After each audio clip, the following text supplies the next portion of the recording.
Yenita Roza Besti. Kepada Ibu dipersilakan.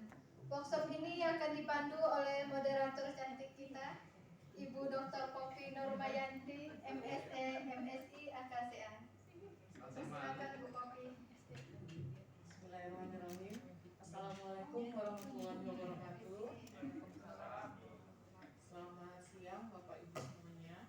Yang saya hormati Ibu Wakil Dekan 1, Ibu Dr. Kamalia, kemudian Bapak Ketua Jurusan Akuntansi FEB Unri, Pak Dr. Emri Naldi, kemudian Bapak Ibu Mitra dari dunia usaha dunia industri, yaitu dari PCCN, Pekanbaru Creative City Network, ada Pak Adit dan Pak Eki, kemudian ada Ibu Endang Hadianti dari BPKP Perwakilan Riau, kemudian Bapak Ibu dosen KJMD di lingkungan akuntansi Universitas Riau, kemudian Ibu narasumber kita yaitu Ibu Dr. Yenita Roza. Alhamdulillah kita semua dapat berkumpul pada siang ini untuk sama-sama mendengarkan pemaparan materi tentang workshop kurikulum MBKM, lebih spesifiknya lagi tentang rencana pembelajaran semester dengan menggunakan metode case based dan project based. Oke, untuk tidak memperpanjang waktu, saya silakan kepada Bu Yenita untuk memaparkan materi. Kurang lebih sepuasnya Bunda aja, Bu.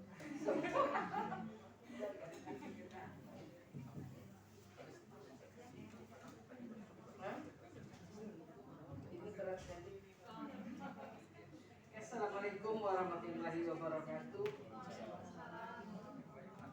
Terima kasih Bu Poppy yang kita hormati, Bu ED1, Pak Kajur, Bapak Ibu dari Mitra, dan Bapak Ibu para dosen akuntansi sekalian. Alhamdulillah siang ini kita ketemu lagi dalam forumnya khusus untuk prodi akuntansi. Meskipun kalau ketemu dengan saya mungkin sudah hampir-hampir bosan juga mungkin ya. Seperti dikatakan Bu Edit 1 tadi, setiap ada kegiatan ketemunya Bu Yan lagi. Di satu sisi bisa dilihat positif, di sisi lain juga bisa dilihat negatif. Ini positif loh, positif. Lasak kali Bu Yan di semua modul Bapak Ibu, kegiatan MBKM ini memang seperti dikatakan Bu WD1 tadi, sangat cepat gerakannya, sangat membuat kita terdiri-diri. Seperti di awal tahun kemarin, sebetulnya itu sudah tahun kedua hibah diluncurkan, tetapi Unri belum ikut tahun pertama karena ya itu tadi nggak perhatian aja, nggak ada yang tim soraknya, sehingga ya berlalu begitu saja. Kemudian di tahun kedua kita mulai ikut, dapat 8 prodi, itu dari hanya 10 prodi yang memasukkan, kita usulkan dapat 8. Nah tahun kedua mulai bersemangat sehingga ada 21 prodi yang maju, kita kirim 10, alhamdulillah 10-nya lewat. Mudah-mudahan tahun depan masih berlanjut. Artinya saya melihatnya begini, tidak ada hibah ini, pekerjaan ini tetap harus kita kerjakan. Jadi kan mendinglah kita ambil aja hibahnya, meskipun ya tentu akan berbeda bebannya karena harus mempertanggungjawabkan secara keuangan juga. Tetapi di samping pekerjaannya mungkin agak ribet, payah, tetapi juga banyak pelajaran yang bisa kita ambil dari situ.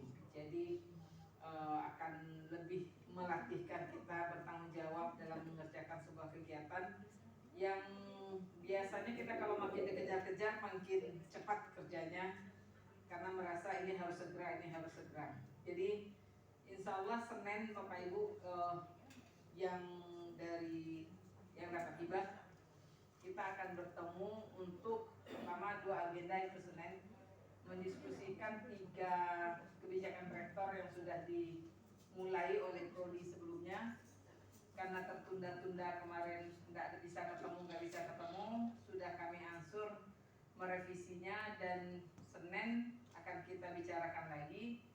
Terus sekaligus kita akan mengadakan monef untuk hibah ini, jadi monef internal. Monef eksternal insya Allah akan dilakukan mulai tanggal 11 Oktober sampai 5 November. Belum diumumkan jadwalnya, tetapi terakhir ketika rapat, ketika panitia scrolling layarnya, saya melihat sampai screen sesi keempat belum kelihatan nama Undri, berarti saya ini pasti 5 ke bawah gitu. Tapi saya sendiri juga belum tahu. Jadi itu Monef dilakukan di 8 lokasi secara luring dan sisanya daring. Jadi ketika di satu lokasi itu ada luringnya, bersamaan daringnya di berbagai perguruan tinggi. Jadi dibagi dalam 8 kelompok. Feeling saya Undri termasuk yang luring, karena kita sudah 2 tahun dapat banyak, dan seperti tahun ini kan hanya 3 universitas yang dapat 10, termasuk kita. Dan kemarin waktu review saya ikut diundang, dan sekarang untuk Monef saya juga ikut diundang, maka saya perkirakan mungkin yang diundang wakilnya Monef ini mungkin PT-PT yang akan dilakukan secara luring. Itu feeling saya aja sih, mudah-mudahan tidak kan. Karena lebih berat bebannya memang kalau harus secara luring. Saya sendiri sebagai tim Monef itu sudah menyatakan kesediaan itu selama 4 minggu itu harus menyediakan diri untuk keluar kota di 4 tempat yang berbeda. Jadi setiap minggu mesti kebagian 1 kerjaan. Jadi itu informasi awal untuk kegiatan Monef. Pertanyaan pada waktu Monef adalah pertanyaan yang dirangkum dari Google Form yang diisi, kan ada 3 Google Form diisi oleh ketua, oleh dosen, dan oleh mahasiswa. Dari Google Form yang diisi oleh ketua. Jadi itu yang ditagih. Tagihannya dokumen kurikulum, SOP, panduan, kebijakan rektor, dokumen kerjasama, video, kemudian ya video itu dalam arti yang ditagihnya sebetulnya kan implementasi, sudah melakukan implementasi. Tapi bagaimanapun ini belumlah Monef akhir, artinya setelah Monef kita masih punya kesempatan untuk melanjutkan atau memperbaiki hal-hal yang dianggap kurang sesuai dengan hibah yang kita lakukan. Untuk kebijakan rektor kita sudah sedang menyusun, mudah-mudahan final dalam waktu dekat itu yang 3 kebijakan rektor. Kemudian Selasa kemarin kami juga sudah duduk dengan para koordinator MBKM, sudah menghasilkan 9 draft SOP, bukan SOP, panduan pelaksanaan MBKM. Berarti ini kami harapkan bisa segera dituntaskan, itu bisa menjadi dokumen yang bisa diklaim juga oleh prodi-prodi yang melakukan hibah. Jadi ada 9 panduan untuk 9 program MBKM. Itu sudah disediakan. Oke, hari ini kita akan coba membahas tentang RTS. Asumsi saya dokumen kurikulum mestinya sudah selesai. Mungkin kita hari ini khusus berbicara tentang RPS yang mungkin lebih kepada bagaimana formatnya dan bagaimana pelaksanaan 2 pendekatan yang ditagih dalam IPU perguruan tinggi. Ini kok jadi hilang di sayanya.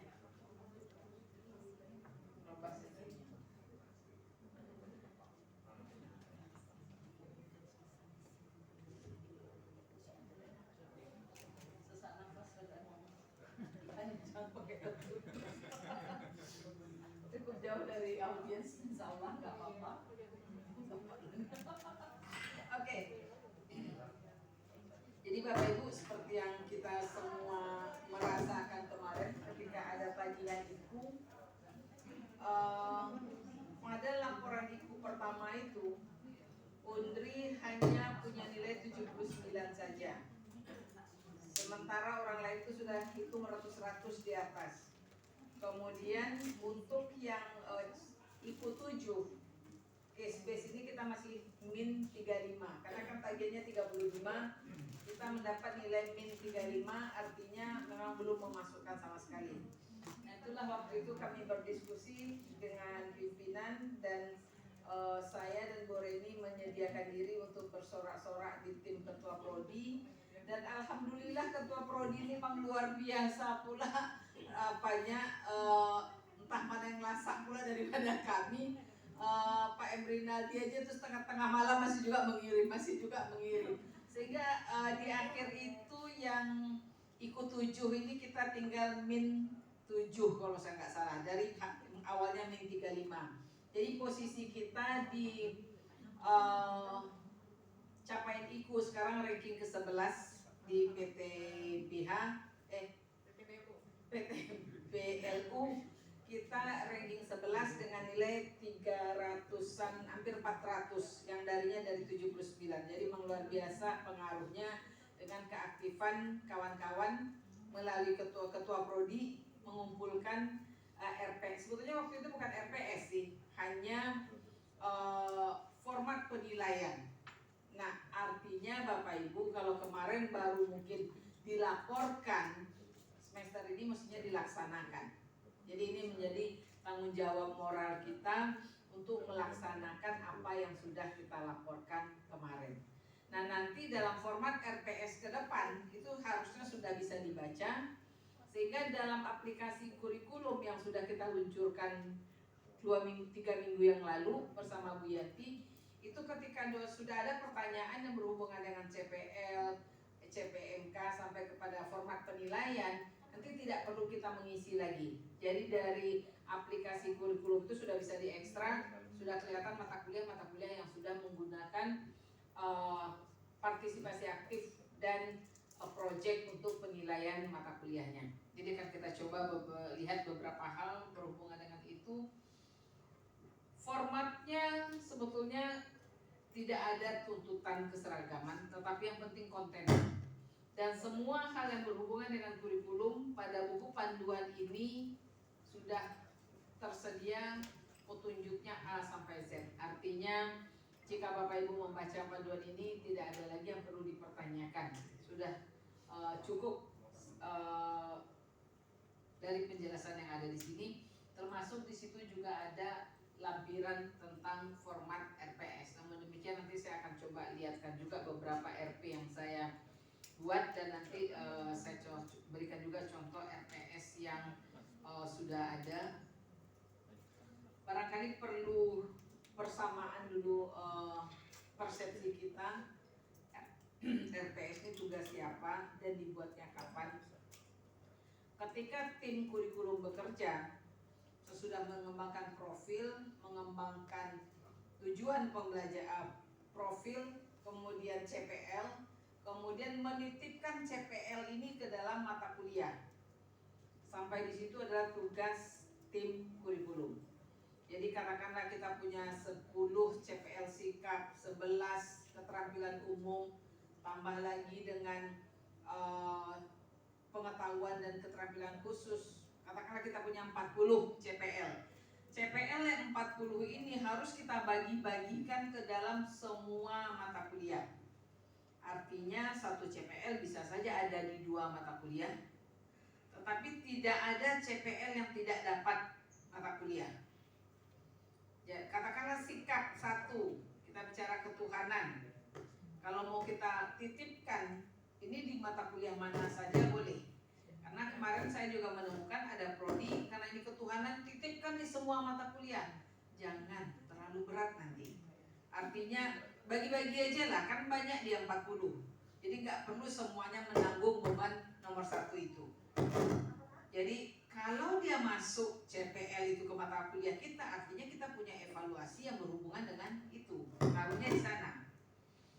Ada juga prodi yang membuat setelah CPL jadi. Ini prodi saya sendiri melakukan di awal dulu, sebelum kami mengerjakan ini secara tertata. Gak sempat lagi ketua prodi kami bilang, ini CPL kita nih ada 43, ini mata kuliah. Silahkan Bapak Ibu segera dibuat RPS-nya, pilih CPL yang kira-kira cocok dengan mata kuliah masing-masing. Itu pernah kami lakukan di awal sekali dulu, belum ada hubungannya dengan hibah-hibah. Itu karena dalam kondisi ketua prodi udah gak sempat lagi, sehingga kami disuruh. Akibatnya di tidak semua CPL ini ada yang memilihnya, sehingga ada CPL yang tidak bertuan, tidak ada dalam mata kuliah. Nah ini yang kita hindari.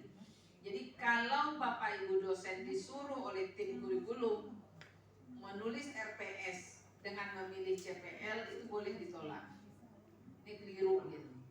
Tapi kalau sudah dikatakan ini mata kuliah akuntansi 1, CPL-nya adalah CPL S1, S7, kemudian KU1, kemudian P1, kemudian KK 3 dan 5 misalnya. Ya udah, itu lanjutkanlah pekerjaan oleh dosen pengampu atau tim dosen pengampu. Jadi bolehkah bertiga berempat itu mata kuliahnya paralel, RPS-nya sama? Boleh. Jadi RPS ini hitungannya mata kuliah, bukan per dosen, per mata kuliah. Jadi jumlah RPS ini akan sejalan dengan jumlah mata kuliah. Jadi tidak per dosen. Kemudian kalau sudah ada dosen yang membuat RPS itu, saya mengajarnya mata kuliah itu juga pada tahun yang sama, bagi-bagi aja buatnya. Ya bisa aja sih, tetapi kalau ada beberapa orang megang mata kuliah yang sama, disarankan untuk menyusunnya bersama. Kemudian ketika kita melihat pengembangan RPS ini dalam SNDikti, dia masuk ke dalam pengaturan standar proses, diatur dalam standar proses. Kalau Bapak Ibu baca SNDikti tahun 2020 nomor 3 ya kalau nggak salah yang terakhir itu, nah itu diatur apa saja yang harus ada di dalam RPS. Jadi diatur dalam standar proses. Kemudian kalau kita lihat dalam proses pengembangan kurikulum, dia adanya di bawah. Setelah muncul mata kuliah baru kita akan menyusun RPS. Jadi selesai dulu pekerjaan tim kurikulum, baru tim dosen menyusun RPS. Nah kalau kita lihat dalam penjabaran ke dalam mata kuliah, tadi ada CPL yang adanya di Prodi. Kemudian beberapa CPL ini kan dititip di satu mata kuliah. Katakanlah saya pegang akuntansi 1, ada 5 CPL yang saya dapatkan. CPL yang 5 ini akan saya ramu menjadi CPMK, capaian mata kuliah. Jadi CPMK itu urusan dosen, bukan urusan tim kurikulum. Jadi dosen akan meramu CPMK dari beberapa CPL tadi. Setelah itu CPMK ini akan diurai lagi menjadi beberapa sub CPMK. Jadi sub CPMK itu bisa 4, bisa 5, bisa 10. Kalau rekomend saya tidak usah terlalu banyak lah. Misalnya satu ini kan relevannya dengan topik. Jadi misalnya satu sub CPMK itu untuk 3 kali pertemuan. Jadi itu menguraikannya ke dalam sub CPMK, yang mana nanti setiap sub CPMK itu kita buatkan indikator capaiannya seperti apa. Kemudian Bapak Ibu mengingatkan kembali ketika menyusun CPL, menurunkannya, jangan lupa bahwa kita punya SK Rektor tentang budaya akademik yang sudah diturunkan di dalam CPL sikap dan CPL keterampilan umum. Jadi dalam menyusun kurikulum, SK ini harusnya juga masuk sebagai salah satu landasan hukum yang kita pakai. Jadi ini SK Rektor tentang budaya akademik yang isinya tentang asri, amanah, santun, responsif dan inovatif. Nah ini yang sudah kita turunkan menjadi beberapa mata kuliah. Indikatornya sudah ditetapkan. Kemudian ini masuk dalam sikap CPL 11 pada sikap, CPL 10 pada keterampilan umum. Jadi kalau kita lihat selevel universitas aja kita sudah punya 11 CPL sikap dan 10 CPL keterampilan umum. Mau ditambah boleh, tapi kalau rasanya sudah cukup, nggak mesti juga menambah. Karena 11 ini juga rasanya sudah luas sekali, segala macam sikap sudah masuk rasanya di situ. Jadi silahkan saja di prodi kalau misalnya mesti ada sikap khusus yang memang akan membedakan seorang akuntan dengan yang lainnya, silahkan. Kami memang harus membina sikap seperti ini, itu bisa saja. Jadi itu terserah kepada kebijakan prodi untuk menambahkannya. Kemudian mata kuliah apa budaya akademik tadi diuraikan menjadi CPL dan itu akan berdampak kepada munculnya beberapa mata kuliah wajib universitas. Jadi ini mata kuliah literasi digital, bahasa Inggris, budaya Melayu, ilmu lingkungan dan mitigasi bencana, kewirausahaan. Ini mata kuliah wajib yang baru. Sebetulnya budaya Melayu dan ilmu lingkungan ini sudah muncul juga tahun sebelumnya, tetapi belum oleh semua fakultas. Ukerta sudah. Nah, sekarang mata kuliah 1 sampai 5 ini sudah dikelola oleh MKU. Jadi permintaan mata kuliahnya dilakukan melalui MKU. Kemudian dosennya, jika prodi punya dosen yang akan mengajarkan, juga dilaporkan ke MKU. Jadi ketika memintanya boleh saja, saya ingin dosen ini dikirim ke prodi saya, karena itu dosen kami sendiri, itu boleh. Kalau kita tidak meminta, ya MKU akan mengirim seseorang yang ada dalam list mereka. Jadi jangan Bapak Ibu lakukan sendiri, dosennya dosen sendiri. Jadi silahkan dilakukan sendiri, tapi dosennya tetap lewat MKU. Jadi secara manajemen di level universitas akan menjadi lebih baik, karena itu sudah dibebankan kepada MKU untuk mengelolanya. Kalau 1 tahun kemarin itu masih masa transisi, jadi yang sudah siap silakan mulai, yang belum nggak apa-apa. Kalau sekarang sudah kita mulai. Kemudian Bapak Ibu, secara prinsip, secara pelaksanaan, sebelum kita menyusun RPS, mestinya kita melakukan analisis pembelajaran. Sebetulnya banyak kita ya udah, saya mau bikin RPS pertemuan 1, pertemuan 2, pertemuan 3. Intinya yaitu yang kita lakukan di analisis pembelajaran. Kira-kira apa yang akan terjadi dalam pembelajaran saya selama 16 kali pertemuan. Yang pasti kita udah terjadwal dan tidak kita rubah-rubah dari zaman dulu kala itu. Pertemuan 8 UTS, pertemuan 16 UAS. Nah, jika ada kegiatan-kegiatan lain, itulah yang kita rencanakan. Jadi sebelum kita menyusunnya detail ke dalam RPS, kita melakukan analisis pembelajaran.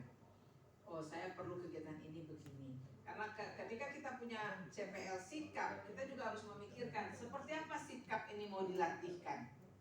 Karena sikap kan tidak akan kita terangkan. Beriman, kita tidak menjelaskan apa maksud beriman, tapi kita melatihkan supaya dia melakukannya. Jujur, bukan menjelaskan arti jujur, tapi melatihkan, mencontohkan seperti apa untuk bersikap jujur. Sebetulnya Bapak Ibu, kalaulah kita serius melihat semua CPL ini, rasanya beban dosen itu memang tidak mungkin lebih dari 16 SKS. Meskipun faktanya sekarang yang kelebihan itu sampai 90 SKS bebannya. Jadi seperti dikatakan Pak Usman kemarin, kalau 16 SKS itu aja udah 6,8 jam sehari dia bekerja. Kok bisa gitu? Karena kalau kita bicara CPL saya di mata kuliah saya ada 5. Ada sikapnya, ada 2 yang mau saya latihkan. Ada pengetahuannya, ada keterampilannya. Gak mungkin kita bisa melakukan tanpa memenuhi waktu yang seharusnya sudah disediakan 170 menit per 1 SKS mata kuliah. Jadi ini yang kita lakukan dalam persiapan menyusun RPS itu melakukan analisis pembelajaran. Ini kenapa itu dilakukan barusan yang saya bicarakan. Prinsip penyusunan RPS ini disusun untuk dapat dijalankan secara tahap by tahap oleh mahasiswa. RPS kan yang punya kita, yang menulis kita, untuk planning kita. Tapi planning kita ini untuk dapat dijalankan oleh mahasiswa. Jadi penekanannya bukan saya ngapain, tapi mahasiswa ngapain. Apa kegiatan yang dilakukan oleh mahasiswa. Sehingga saya ya secara otomatis akan berkegiatan memenuhi kegiatan mahasiswa tadi.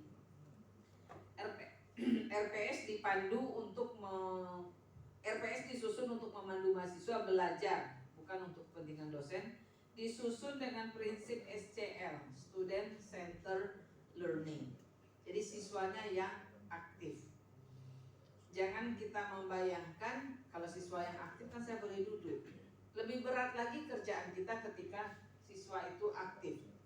Coba sajalah kalau kita bisa mampu mengaktifkan mahasiswa dalam diskusi di kelas itu, kita tidak akan pernah bisa lepas. Meja ini memanggil, meja ini belum selesai, di situ udah memanggil, Bu, coba lihat kami. Namanya seperti kita memandu pembelajaran di sekolah. Dan lebih heboh lagi sebetulnya ketika kita bekerja dengan mahasiswa.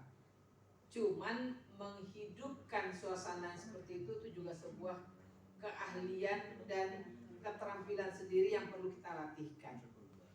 RPS wajib ditinjau secara berkala. Nah ini Bapak Ibu yang penyakit kita. RPS itu sekali dapat dari dosen sebelum kita itu aja yang berganti tahun. Ganti judul, ganti tahun. Ada materi baru tidak masuk dalam RPS, tapi di kelas dia ngajarkan kok materi baru. Tetapi di RPS-nya nggak ketemu. Nah sekarang mungkin jadi terus siapa yang akan memantau? Kalau di sekolah kan RPS diperiksa oleh pengawas. Jadi ada kepala sekolah, ada pengawas datang rutin ke sekolah, nanti diperiksa. Kalau kita siapa pula yang akan memeriksa? Bukan WD1 bulanan mencek-cek itu kerjaannya. Apalagi Bu Ian pula diundriakan. Ini suara udah mulai serak. Hari ini udah 2 kali saya jadi dengan ini. Tadi pagi saya narsum dengan Tadulako. Jadi MBKM ini membuat saya keliling Indonesia terus setiap hari. Jadi walaupun online gitu. Rugi kita tak tengok kampung orang. Oke, jadi ini salah satu pesannya, jangan dijadikan dia hanya sebagai bahan laporan. Ini barangkali WD1 perlu juga mengingatkan. Ini jangankan diupdate, tahunnya pun kadang-kadang lupa pula mengupdate. Gitu. Sama ketika saya sendiri kadang-kadang kalau bikin nilai, laporan nilai, itu kan kita pakai format yang lama terus. Judul di atasnya ini lupa, menggantinya ganjil dan genap tahun berapa lupa. Ini kok saya di bawah ini Februari 2021, tapi ternyata saya cek di atasnya 2018 judulnya gitu. Karena menggunakan format, tapi kalau nilai kan tidak mungkin sama karena mahasiswa namanya berbeda, cuman judul formatnya lupa mengganti. Format penyusunan RPS ini Bapak Ibu tidak ditetapkan, tetapi kita di Undri sepakat menggunakan format yang ada di buku panduan. Dan sekarang sebetulnya kita nggak perlu risau dengan format RPS ini. Dengan mengisi aplikasi kurikulum, dia tidak menuntut format. Kita hanya ditanya masukkan CPL, masukkan CPMK, masukkan ini, nanti formatnya akan tersusun sendiri. Jadi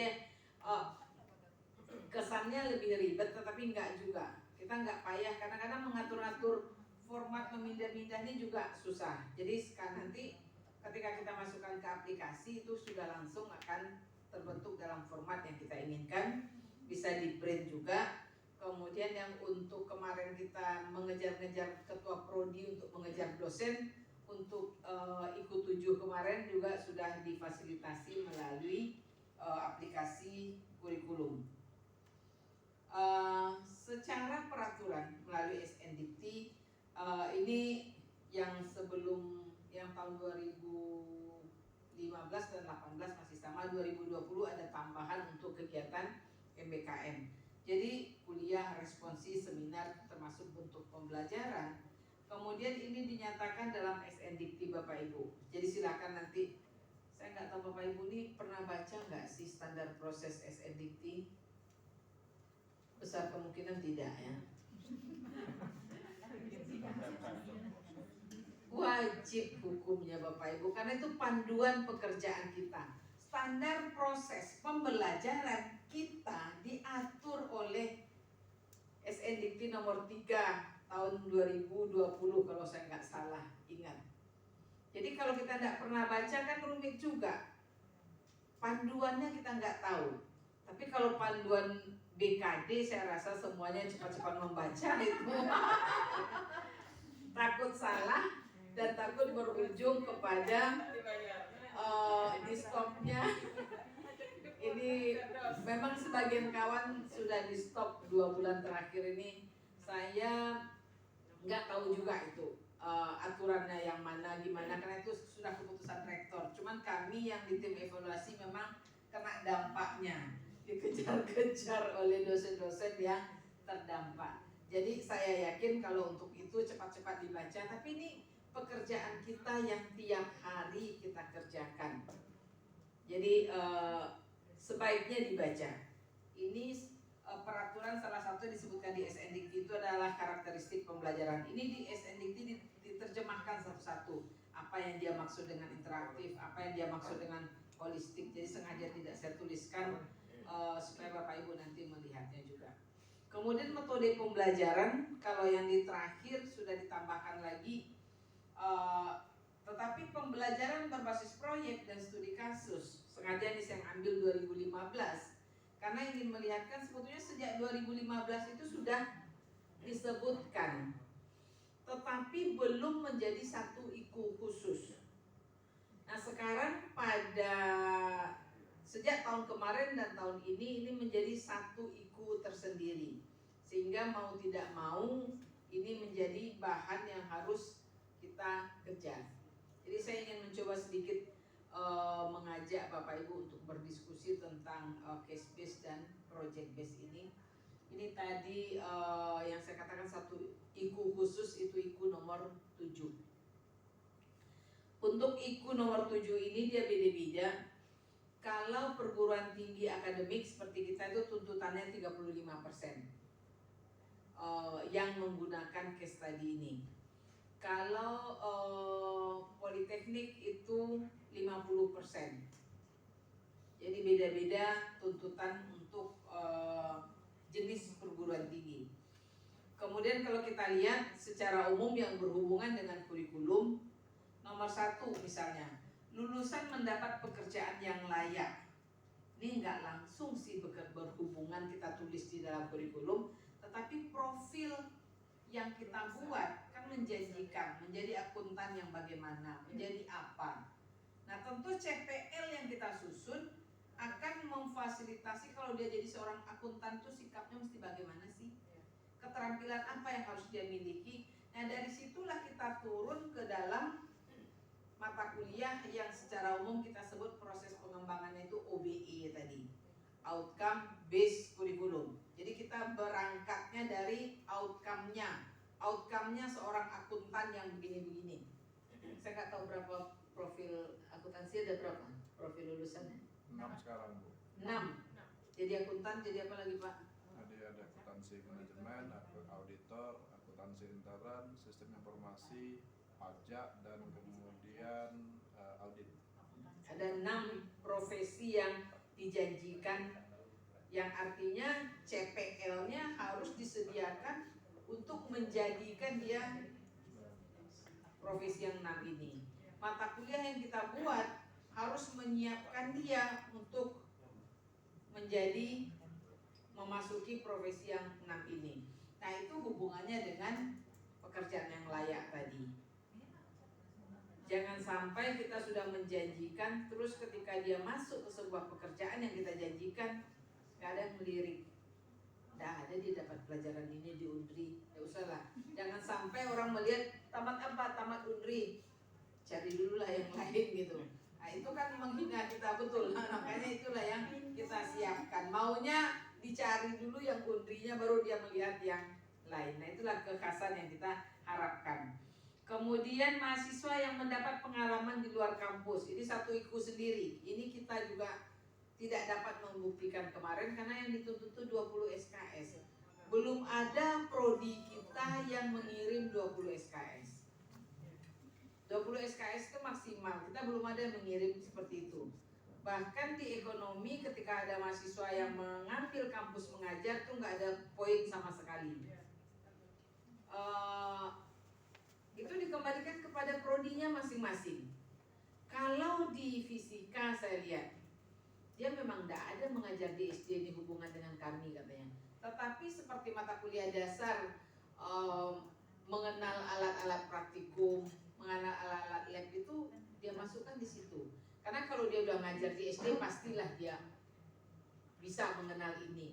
Jadi kalau bisa sih jangan sampai nol betul lah SKS-nya. Mungkin dicarikan mata kuliah atau CPL yang masih bisa lah. Kalau dia mengajar ke SD sekarang yang dia kerjakan, masa nggak ada sih sama sekali mata pelajaran kita yang dapat kita asumsikan dapat dia kerjakan di SD itu.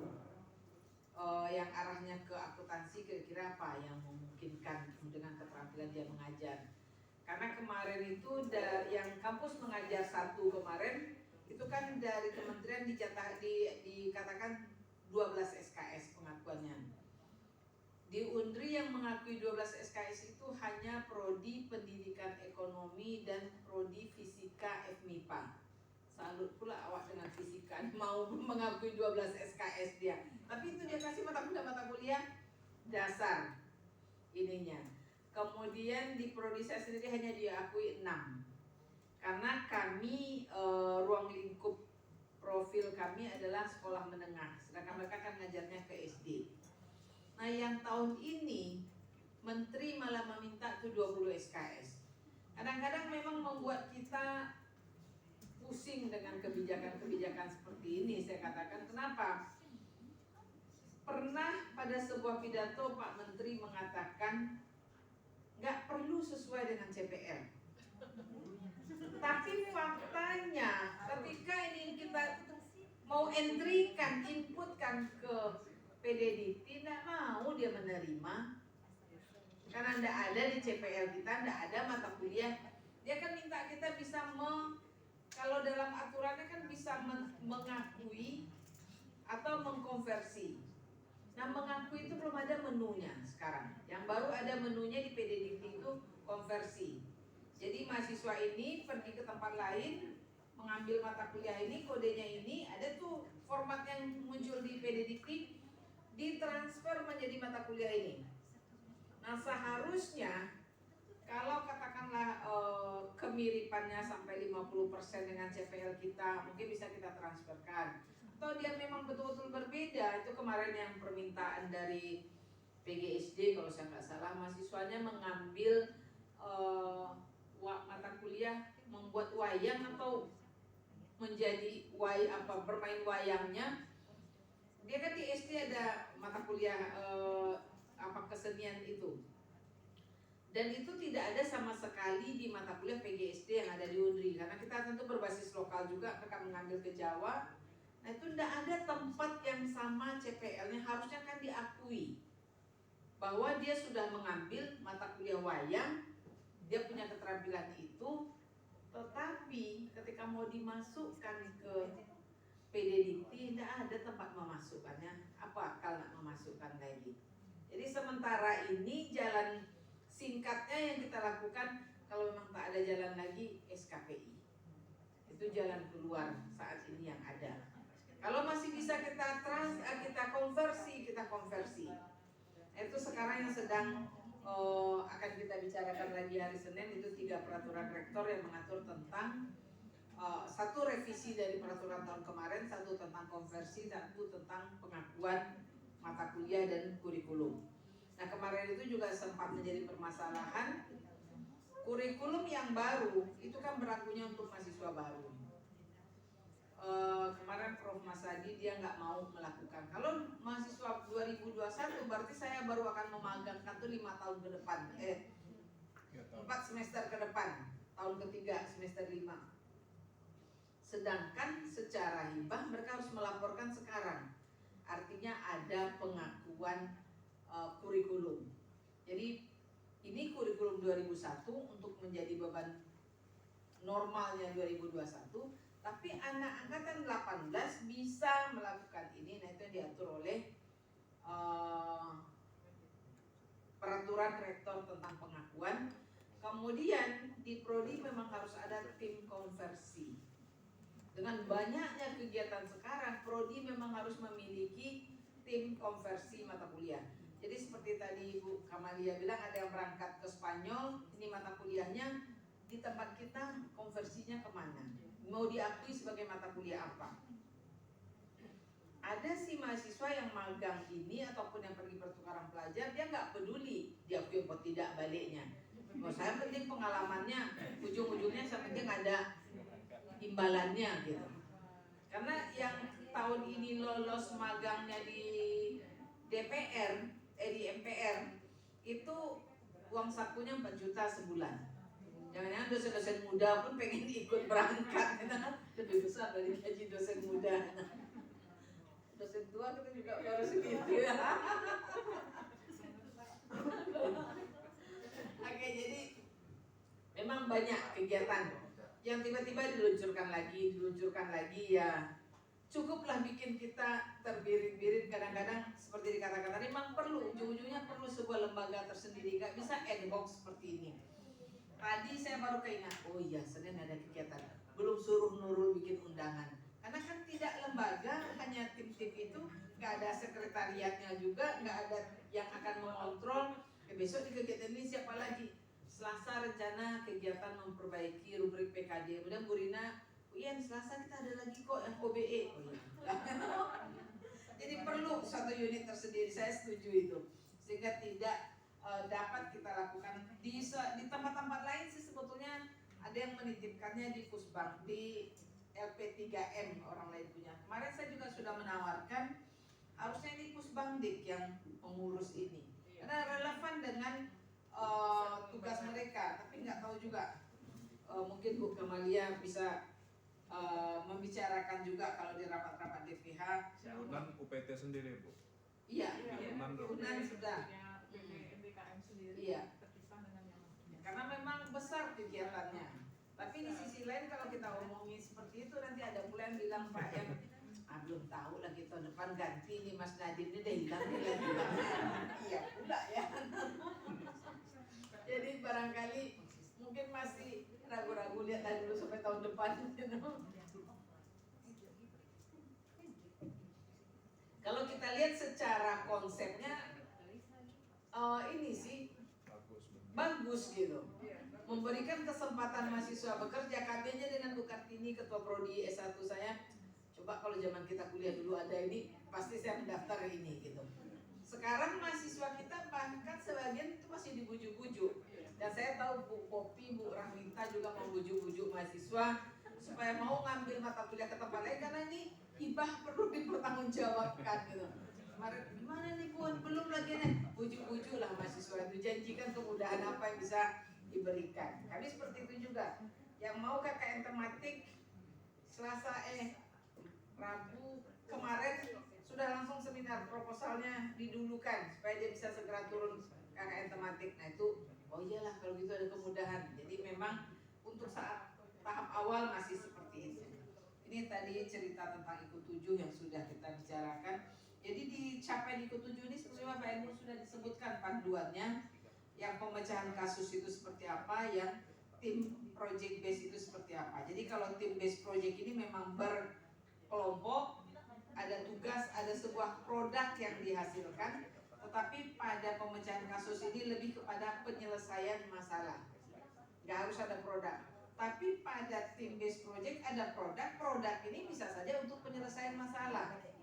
Jadi bisa masuk di dalam itu. Jadi karakteristik student center learning mungkin tidak perlu kita bicarakan, kita sudah sangat familiar. Kita lihat di case base. Ini yang sudah tadi di awal judulnya. Case base ini pendekatan yang melibatkan mahasiswa. Bapak Ibu, kita sudah sangat terbiasa sih sebetulnya memberikan studi kasus ya ke mahasiswa. Cuman bedanya selama ini, saya mungkin bicara lebih general lagi. Biasanya saya masuk kuliah hari pertama menjelaskan silabus, kontrak kuliah segala macam. 4 kali kuliah selesai satu topik, di akhirnya saya kasih kasus. Suruh mereka menyelesaikan kasus ini berbasis ilmu yang sudah kita sampaikan tadi, pengetahuannya tadi. Setelah dia dalam menyelesaikan kasus ini, dia bisa saja ke lapangan, dia bisa saja mengerjakannya di kelas, di rumah. Tetapi sebelumnya sudah dimodali dengan pengetahuan. Pada case base yang diinginkan sekarang nggak seperti itu. Setelah kita masuk ngasih mata kontrak, silabus segala macam, mereka kita mulai dengan memberi kasus. kita menghadapi kasus seperti ini. Sekarang untuk menyelesaikan kasus ini kalian perlu melakukan apa? Nah, dalam proses menyelesaikan kasus itulah dia mempelajari topik yang akan kita ajarkan. Misalnya di statistik.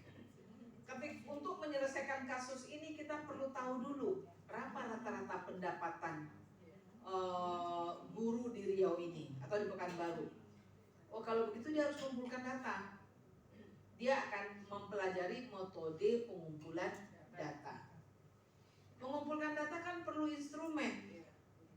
Dia harus belajar, Bu, perlu instrumen ini Bu untuk mengumpulkannya. Oke, data apa aja? Bagaimana Anda menulis instrumennya? Jadi kita selalu ada di situ mendampingi dia, tetapi kita ingin dia yang memikirkan saya perlu ini untuk menyelesaikan masalah gitu. Jadi pola pikirnya sebetulnya menurut saya ini sangat menarik. Artinya kita melatihkan dia menjadi manusia. Bukan kita diktekan seperti yang kita lakukan. Kalau selama ini, nah ini kasusnya. Pertama, kalian kumpulkan dulu data ini. Cari datanya di BPS, cari di koran, cari di sini. Sekarang enggak. Ini kasusnya, bagaimana menurut kalian menyelesaikannya? Oh, berarti kita perlu analisa ini dulu. Bu, kalau saya kerjakan seperti ini gimana, Bu? Artinya kita tetap selalu ada di situ dengan ilmu kita untuk membantu mereka berpikir. Nah, kalau ini yang kita lakukan, pasti mereka akan aktif. Mereka mau menyelesaikan masalah, tidak mungkin duduk-duduk aja dia. Nah, bedanya lagi biasanya 4 kali pertemuan kita kasih ilmunya, suruh menyelesaikan kasus, dia tulis, dia kumpulkan ke kita, kita nilai. Sekarang tidak. Dia akan mempresentasikan di depan kelas, di depan kawan-kawannya. Karena setiap masalah ini kita usahakan, kita kondisikan jangan masalah yang penyelesaiannya tunggal. Jangan yang 2 tambah 2 sama dengan 4. Enggak. Ketika terjadi temuan dalam proses audit, kan macam-macam cara penyelesaiannya. Ada penyelesaian secara hukum, ada penyelesaian secara adat, ada penyelesaian secara belakang-belakang gitu. Nah, nanti mungkin mereka punya pilihan sendiri dengan argumennya. Nah, dalam proses diskusi itu, disitulah kita ingin melatih mereka untuk mampu memberikan argumen. Cara saya ini menurut saya yang cocok. Orang lain akan menjelaskan cara dia yang lebih baik. At the end of the class itu kita mesti mampu membuat mereka, untuk saat ini kita akan pakai satu model yang mana. Artinya melatihkan mereka juga untuk bisa menerima bahwa pendapat orang itu lebih baik dari dia. Misinya sangat bagus model ini, pendekatan ini. Titik kritisnya adalah di kemampuan kita untuk membuat atau menyusun skenario kasusnya. Itu titik kritisnya. Kalau kasusnya garing mungkin nggak menarik untuk dikaji. Jadi kita mesti update, kita mesti gaul juga dengan mereka kira-kira kasus yang menurut mereka, karena perbedaan usia meskipun kasusnya sama, bidang ilmunya sama, sama-sama kasus akuntansi, tapi daya tariknya mungkin beda-beda. Nah, ini titik kritis pertama dalam menghidupkan pendekatan ini. Bagaimana kita mampu. Kemudian titik kritis kedua adalah menahan diri kita. Karena bagi saya ini yang berat. Untuk membiarkan mereka bekerja ala mereka. Kalau dia salah jangan langsung kita katakan, oh enggak, itu enggak. Saya aja udah kasih contoh. Misalnya kalau di S2 kan mahasiswa umumnya presentasi. Saya ambil teori belajarnya Gagne, satu orang dapat tugas, yang lain menanggapi. Ketika yang presentasi ini saya lihat, apa pula anaknya, arahnya kemana nih, tidak betul ini dia mendefinisikan teorinya. Kita nggak sabar, belum selesai dia baru beberapa patah, loh ini kamu salah arah ini, nggak begini yang dimaksudkan oleh Gagne. Nah, pada teori ini filosofinya yang dititipkan, biarlah mereka merasa salah. Artinya apa? merasa menjadi manusia itu kan kita pasti pernah salah. Bukan yang nggak ada, kita yang nggak sanggup merasa salah itu banyak di antara kita. Nah ini termasuk yang dititipkan untuk dilatihkan. Natural seseorang itu pasti salah, ada salahnya. Jadi kalau dia salah, biarkanlah dia, kalau bisa jangan sampai terlalu jauh, pada satu titik dia bisa menyadari kalau ini pilihan saya ini gimana cara melangkah lagi, udah tutup jalan di sini, saya mesti memikirkan cara yang berbeda. Kalau bisa dikondisikan seperti itu, tapi kalau tidak tentu kita tetap. Nah ini bukanlah pendekatan yang SCL yang mereka dikasih tugas kita pergi rapat, nggak bisa. Memang mereka dikasih tugas dan kita duduk bersama mereka. Nah, makin banyak ini yang jadi ketua prodi, jadi dekan, jadi WD, nggak bisa dimeninggalkan mahasiswa untuk kasih tugas terus pergi yang selama ini sering kita lakukan. Jadi tujuannya melatihkan mahasiswa untuk melakukan analisis kasus, melakukan pemecahan masalah, dan memilih decision making dari sekian solusi yang ada, mana yang the best. Karena setiap pilihan pasti ada resiko. Nah, mana resiko yang akan saya ambil dengan pilihan saya? Ini luar biasa sebetulnya filosofinya. Jadi dalam proses mereka bisa saja bekerja sendiri dulu, kemudian grup kecil, kemudian secara klasikal. Karakteristik dari kasusnya, kita usahakan kasus itu yang mendekati dunia nyata lah paling tidak. Kalau kata saya mengatakan realistik. Memiliki data yang cukup untuk mulai berpikir, tapi jangan data yang komplit. Artinya mesti mereka memikirkan saya perlu data ini, saya perlu data ini. Tapi jangan dikosongkan betul.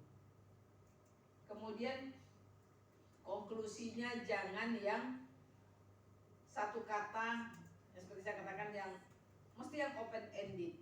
Jangan hanya pertanyaan, kalau ibu beli sayur 1 ikat 1.000, kalau beli 3 ikat berapa harganya, itu enggak ada pemikiran lain yang dapat dia lakukan, pasti 3 kali 1.000. Mau bagaimanapun cara dia berpikir, mau dia pakai turunkan rumusnya, enggak ada cara lain, ujung-ujungnya pasti 3.000.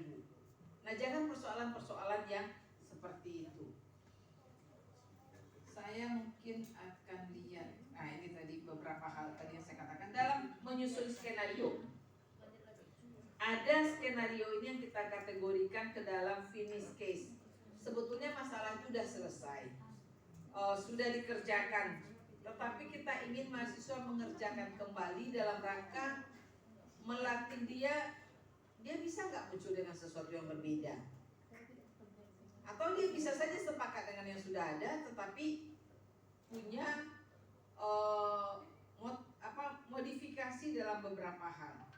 Ada yang disebut dengan unfinished case, memang kasus yang sedang terjadi. Kemudian ada kasus rekayasa. Kemudian ada kasus-kasus yang berasal dari dokumen-dokumen. Mungkin orang akuntansi ini banyak sekali hal-hal yang dapat dilakukan dari dokumen yang ada. Nah ini kasusnya, kamu pikirkanlah penyelesaiannya. Ini salah satu contoh kasus yang saya tulis, ini sudah saya sajikan juga sih pada waktu saya akan menyajikan di Undri. Kebetulan pas pengumuman yang PPKM Mikro kita. Nah ini keputusan sudah diambil oleh Satlantas Polresta Pekanbaru. Akan dilakukan penutupan jalan di flyover Pasar Arenka, Simpang Tabe Gadang, U-turn SPBU, SM Amin, dan Garuda Sakti. Kemudian diminta mereka memberikan analisa, memberikan masukan menurut mereka, kalau mereka yang akan menutup jalan, apakah memang jalan ini yang akan mereka tutup. Tapi mereka mesti punya argumen. Kenapa Pasar Pagi Arenka itu kan jalanan paling macet, kalau itu yang ditutup nanti apa akibatnya. Jadi ini mau dilarikan ke akuntansi bisa, dilarikan ke orang sospol cerita ini bisa, dilarikan ke kami matematika juga ada yang dapat kami hitung. Ini open ended. Ada satu lagi kasus yang saya ambil yang unfinished. Ketika itu ini memang kasus yang sedang agak rumit kita selesaikan di Undri. Kita sudah mati-matian bicara PTM, tetapi setiap sore mahasiswa masih ramai duduk di tempat-tempat tertentu, sehingga kita berikan kasus ini. Jika dia yang menjadi WR3 sebagai ketua Satgas, apa yang akan dia lakukan untuk menyelesaikannya? Jadi ini bisa saja kita jadikan sebuah kasus. Jadi dalam melakukan case base ini, kita mengharapkan mahasiswa dapat memberikan reaksi, memberikan pendapat. Artinya dia bereaksi terhadap sesuatu. Ini termasuk sesuatu yang susah kita latihkan. Beberapa kali atau sangat sering kita masuk kelas itu kita kecewa, kita geram dengan mahasiswa. Ada pertanyaan, diam aja. Kalau enggak ya jawablah tidak. Gitu. Kadang-kadang saya marah juga di depan kelas. Ada pertanyaan, diam. Kalau tidak jawablah tidak. Kalau ada tanyakan. Nah, kalau kita tanyakan dia enggak ngerti gitu. Langsung dia menghilang di itu. Jadi, artinya apa? Kalau di waktu kelas luring, saya sering melakukan masuk kelas itu. Begitu saya masuk duduk, saya langsung mengatakan atau saya berdiri di depan kelas, ada pertanyaan, kan bingung mahasiswanya. Apa yang mau ditanyakan? Belum ibu ngapa-ngapain saya bertanya. Jadi saya bilang, normally manusia normal pasti kepalanya penuh dengan pertanyaan. Ketika saya berjalan masuk pintu tadi, ada nggak yang kepikir di kepala kalian? Yang sebetulnya kalian bertanya tapi tidak kalian keluarkan. Oh kalau itu ada, Bu. Nah sebetulnya kan ada pertanyaan, tapi tidak melatihkan diri untuk bertanya. Kita aja lah, kalau kita ikut seminar, ikut pelatihan. Kalau kita tertarik dengan bendanya, biasa kita duduk agak ke depan sedikit, kemudian cepat bertanya. Tapi kalau ini topiknya biasa aja, saya enggak ini gitu kan. Biasa kita jarang. Kalau duduk belakang tuh. Tapi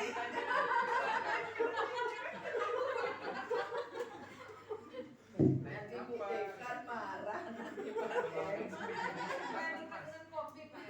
Supaya dekat dengan kopi gitu kan. Dan ini memang tidak mudah. Kalau cerita aja kayak Bu Yani mudah nih, tapi melakukannya yang keren mudah. Dan kami di FKIP inilah yang menjadi mainan kami, yang memang kami sendiri melatihkan mahasiswa untuk pandai melakukan itu. Jadi dia mampu mengkomunikasikan. Dan kita satu lagi yang perlu agak sulit bagi diri kita adalah untuk menerima orang salah. Nah ini juga nggak mudah bagi kita dosen. Ketika mahasiswa menyampaikan pendapat dan pendapatnya itu salah, padahal kita sudah menjelaskan dalam hati, kita udah geram duluan, tak menyimak anak dari tadi. Nah jangan kalau secara ini maunya tidak begitu gitu. Jadi kan nggak mudah buat kita untuk mengatakan ngangat. Jadi ini hal-hal yang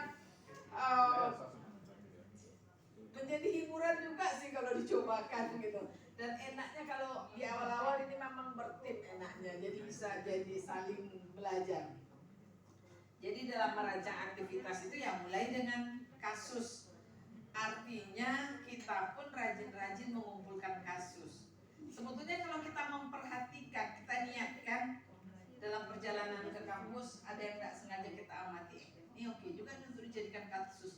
Jadi kita juga mulai mengoleksi kasus-kasus yang bisa kita bawa ke dalam kelas. Karena kalau tidak diniatkan, ada yang nampak oleh kita. Cobalah tanya, Bu Yesi ini rumah di sekitar mana, Bu? Harapan Raya, di mana? Kulim. Kan jauh tuh perjalanan ke Panam. Banyak yang dia lihat. Tapi cobalah tanya sesuatu yang terletak di jalan yang dia lewati itu belum tahu, dia tahu. Karena memang ada yang memperhatikan. Ada kuburan, Bu ya. Ada kuburan gitu kan.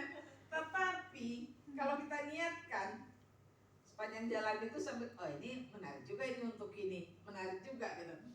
Saya terbiasa melakukan itu ketika saya menjanjikan setiap pagi pada mata kuliah English for Math saya untuk latihan speaking, masing-masing menceritakan sesuatu kejadian yang dia lihat sepanjang perjalanan ke kampus, termasuk saya. Jadi saya mulai dulu dengan cerita saya, kemudian random 3 orang kebagian. Jadi saya pun jadi apa yang akan saya ceritakan nanti gitu. Ternyata menarik juga melakukannya. Ya, kemudian kasus yang diberikan kasus yang diberikan itu mesti kasus yang membutuhkan analisis. Itu udah kita bicarakan tadi, bukan yang jawabannya pasti. Kalau kami CDFK mengatakan beda antara soal dengan problem. Jadi soal biasa itu tadi. Kalau problem itu sesuatu yang tidak langsung bisa kita selesaikan, perlu analisis dulu, perlu pemikiran. Kalau di matematika itu kami suka kasih contoh konteksnya apa. Misalnya begini, ibu belanja ke pasar Aringka, membeli 3 kg kentang, 2 kg cabai, 1 kg telur. Berapakah berat belanjaan ibu? Secara matematis bisa aja itu pertanyaannya, dia jumlahkan. Tetapi secara konteks, kalau dia belanja di pasar Aringka, pasar pagi, apa perlunya ditimbang belanja itu? Nah, ada pakai ditimbang pulang ke rumah. Kecuali Bu Kamalia ke Jakarta, belanja di Tamrin City. Aduh, saya udah rindu dengan Tamrin City. Udah 2 tahun nggak keluar ini. Iya. Nah, itu kan perlu ditimbang belanjaannya. Karena mau naik pesawat pulangnya. Jadi ceritanya menimbang juga, tapi konteksnya ada gitu. Nah, untuk kasus-kasus itu kita carikan yang konteksnya memang ada. Jadi kalau suruh menimbang, hanya pulang dari pasar Aringka, naik Gojek pun dia, naik apa, tak ada yang menimbang. Apalagi kalau naik mobil sendiri. Untuk apa gitu. Jadi hal-hal yang seperti itu, kasus yang artinya yang realistik, yang ada konteks dengan yang tidak ada konteks. Dan itu sering terjadi. Kalau Bapak Ibu ingat ke zaman-zaman SMP atau SD, SMP lah mungkin itu, soal-soal tuh yang zaman sampai sekarang masih ada di buku matematika yang saya paling tidak suka melihatnya. Umur ayah 30 tahun, umur ibu 3 tahun kurang daripada ayah, umur adik, jika umur ayah, memang mau ngapain umur ini dijumlah-jumlah? Saya paling marah kalau mahasiswa saya bikin soal seperti itu. Saya paling nggak mau ngapain umur itu mau dijumlah. Emangnya sepanjang umur kita mau dijumlah-jumlah itu gitu. Itu berarti yang membuat soal masih orang zaman dulu itu. Matematika zaman sekarang nggak mau lagi seperti itu. Mesti ada konteksnya. Karena saya juga termasuk penggiat matematika realistik. Jadi itu kami coba berantas soal-soal yang nggak ada konteksnya, yang tidak make sense gitu. Ini manajemen kasus, manajemen penugasan. Mungkin ini salah satu contoh RP yang saya buat untuk mata kuliah literasi digital. Saya nggak tahu apakah ada yang ikut mengajar literasi digital di ada. Oke, Ibu sendiri juga sudah punya ini di kelompok literasi digital. 6 orang itu. Ini pertemuan ketiga saya ambil, topiknya mahasiswa menguasai cara dan mengatasi permasalahan dalam menggunakan komputer. Ini topiknya tentang permasalahan umum dalam komputer. Jadi saya memulai kelas dengan memotivasi dengan gambaran pengalaman, sharing pengalaman atau bisa saja brainstorming. Pernah nggak kalian ngalami sedang bekerja tiba-tiba komputernya hang? Atau mau menyimpan ternyata hilang? Nah, apa yang akan dia lakukan? Nah, topiknya kira-kira seperti itu. Dia di sini mahasiswa diminta mengidentifikasi permasalahan yang pernah dia alami dan pernah dia selesaikan. Apa solusi yang pernah dia lakukan? Itu kasusnya. Kemudian setelah itu dia disediakan video yang memberikan informasi tentang berbagai kasus sederhana di dalam dengan komputer.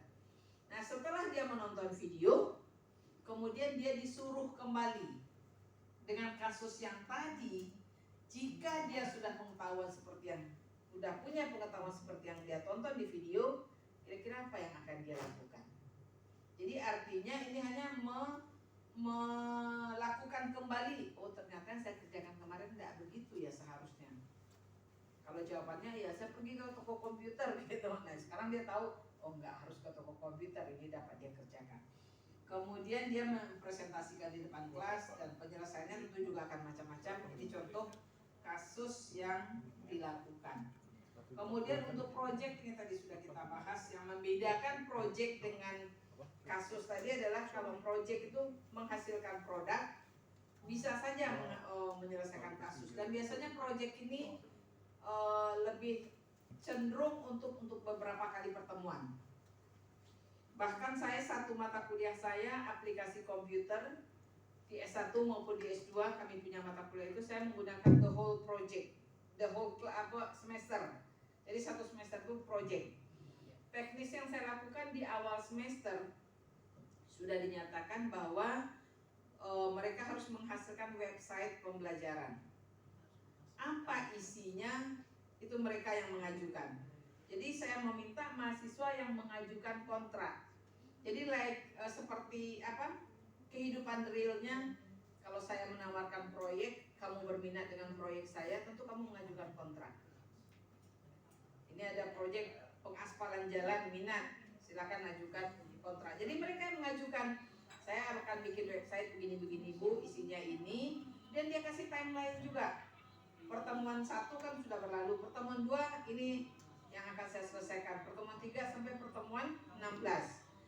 Nah, setelah proyek diajukan, saya sebagai owner mengevaluasi, menyetujui atau mau suruh revisi. Setelah proyeknya di timelinenya, kontraknya tadi disetujui, maka mereka belajar setiap minggunya itu berbasis kontrak mereka masing-masing. Tentunya ini nggak bisa kita kerjakan untuk kelas yang besar, nggak sanggup kita. Jadi kalau saya di S2 itu kan paling 15 orang, 20 orang. Nah itu bisa. Jadi saya ini tantangan berat juga bagi saya. Kadang-kadang dia, Bu saya akan menggunakan flipbook yang versi ini. Saya belum pernah pakai aplikasi itu. Mau nggak mau saya mesti mencari. Saya dapat idenya paling tidak. Bagaimana cara menggunakannya? Mereka yang melakukan saya tahu. Oh ini nggak benar ininya ini. Jadi membuat kita pun harus menjadi pembelajar juga.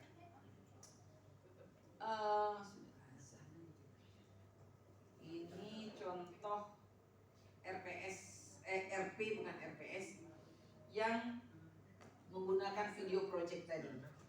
Yang menggunakan ya. Mengganggu suara. Oke. Saya menggunakan ini pertemuan 13, 14, 15. Projectnya dia membuat konten video, mulai dari merancang dan membuat konten sampai mengunggah di YouTube. Ini untuk 3 kali pertemuan. Ini yang ngajar literasi digital mestinya sudah nggak ada sampai RP sih, kemarin kita hanya membuat RPS. Ini yang sudah diterjemahkan menjadi RP. Bagaimana cara saya mencari kasus, atau bukan mencari kasus ya, artinya merancang sebuah kasus. Saya biasanya memulainya dengan suka mencari-cari foto-foto atau gambar-gambar yang unik. Begitu saya memulainya. Dari gambar-gambar ini saya baru mulai memikir apa ya ini yang dapat diselesaikan. Sampailah suatu hari saya ketemu gambar yang kanan ini, yang bawah ini. Kalau masih ada yang punya anak yang umur SD ini, rancanglah rumah seperti ini. Kalau naik ke lantai 2 pakai tangga, turunnya pakai seluncuran. Jadi nggak payah keluar rumah. Anak senang terus dalam rumah. Ini unik ini. Desain rumahnya ini banyak saya lihat yang muda-muda nih. Pak M pun masih ada anak bayinya kayaknya. Atau cucu paling tidak nanti kan. Jadi saya memikirkannya seperti itu. Kemarin dengan kawan teknik saya menantangnya, ini gambar rumah ini unik sekali. Bagaimana sistem pencahayaannya ini? Jadi banyak sih. Ini gambar ini juga. Saya waktu itu dalam perjalanan ke Jogja di pesawat. Saya ke Jogja itu dalam rangka lomba matematika realistik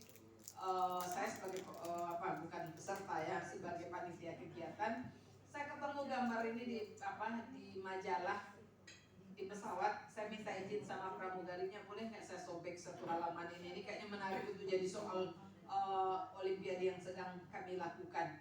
Udahlah ibu bawa aja lah majalahnya, jangan disobek. Ini sebuah jembatan di daerah London. Ketika dia mau dilewati, dia menggulung menjadi seperti ini. Nah, ini hitungan matematikanya sangat syarat dengan hitungan matematika. Sehingga saya mau kami membuat gambar ini menjadi sebuah problem yang diselesaikan secara matematis. Ini soal saya di mata kuliah learning teori belajar di S2, ini tugas yang saya berikan. Ini proyek-proyek di level SD yang dapat dilakukan untuk mata pelajaran matematika. Ini penilaian dan asesmen yang tidak akan saya bahas. Secara umum seperti itu Bapak Ibu, tapi saya tadi ingin menampilkan salah satu contoh RPS.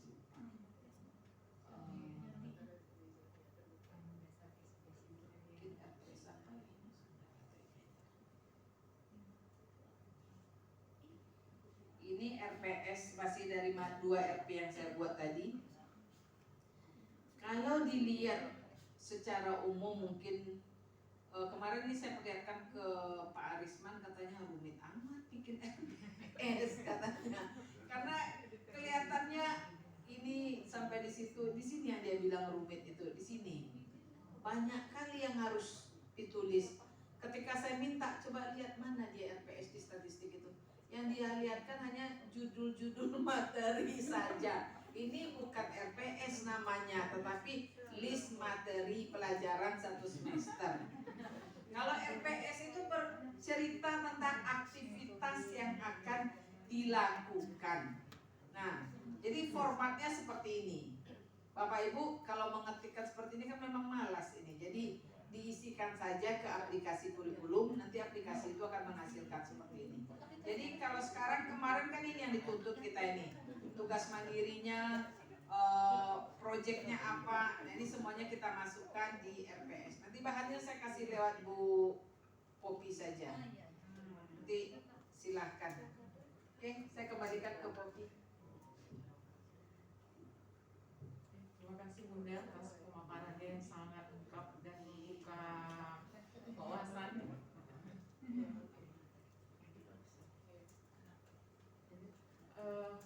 Kemudian yang terpenting kayaknya untuk bisa menjalankan materi kuliah ya, metode pembelajaran kepada mahasiswa itu dosennya juga harus kreatif ya, kreatif, mikir gitu kan, merenung-renung apa yang bisa menjadi ide untuk bisa menjadi bahan sebagai studi kasusnya atau proyek gitu ya.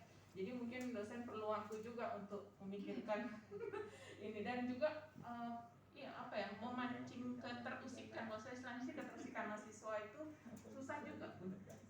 Saya memang waktu kuliah kemarin kebetulan di UGM itu dapat mata kuliah writing skill. Jadi itu memang setiap masuk di awal terus coba tuliskan apa keterusikan Anda hari ini seperti yang Bunda bilang itu. Jadi memang harus menulis gitu. Jadi menulis pokoknya apa ya yang menjadi keterusikan. Jadi apa yang kayak seperti bubble gitu dalam pikiran itu kita nanti mau menulis apa, kemudian nanti diturunkan lagi dari pokok-pokok pikiran yang ada dalam pikiran kita itu diturunkan menjadi satu tulisan, dan tulisan itu harus nyambung. Dan ketika tulisannya nggak nyambung, kalau dosen UGM itu boleh dibilang buliannya lumayan gitu ya. Tapi tajam. Iya, lebih dalam gitu. Jadi memang akhirnya melatih kita itu untuk menulis itu menjadi lebih kritis, dan kita juga berpikir juga menjadi lebih kritis gitu.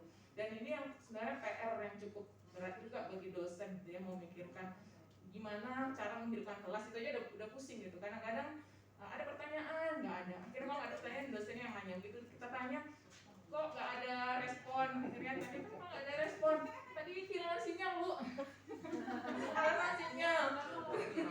Terus ke kameranya tolong diaktifkan, susah Bu, kalau kamera diaktifkan dia ini koneksinya nggak bermasalah, pokoknya macam-macam kan.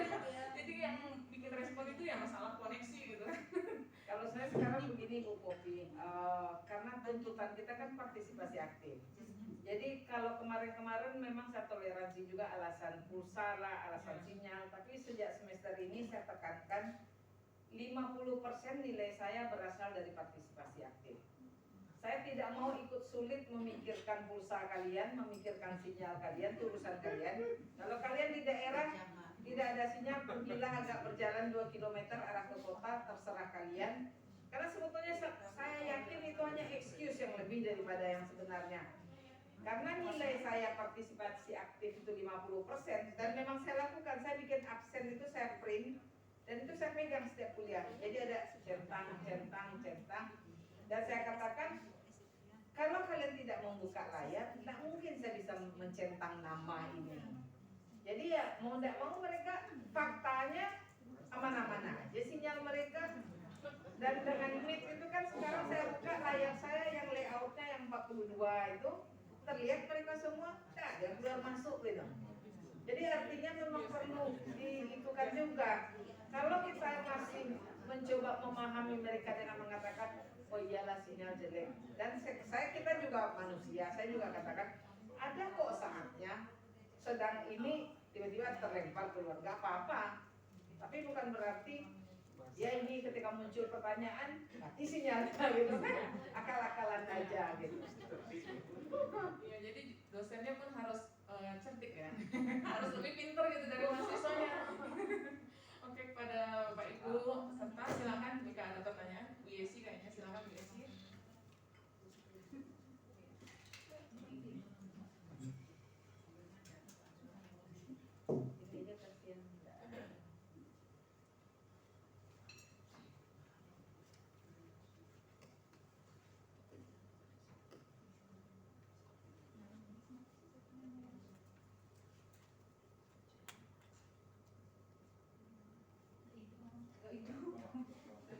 Ini cash base ini. Nah, itu bisa jadi kasus, jadi kerjaan kita mengumpulkan kasus.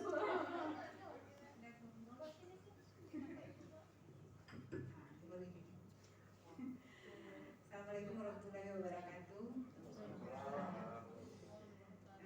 Sangat menarik tadi pemaparan dari Bu Inika ya mengenai case base ya. Mungkin yang jadi pertanyaan saya, yang pertama Bu, kita sekarang kan belum menerapkan ini ya Bu ya. Kira-kira apakah ini akan menjadi suatu kewajiban bagi setiap mata kuliah ini harus diimplementasikan? Kalau memang iya, apa nih berlakunya atau ada aturannya kah gitu.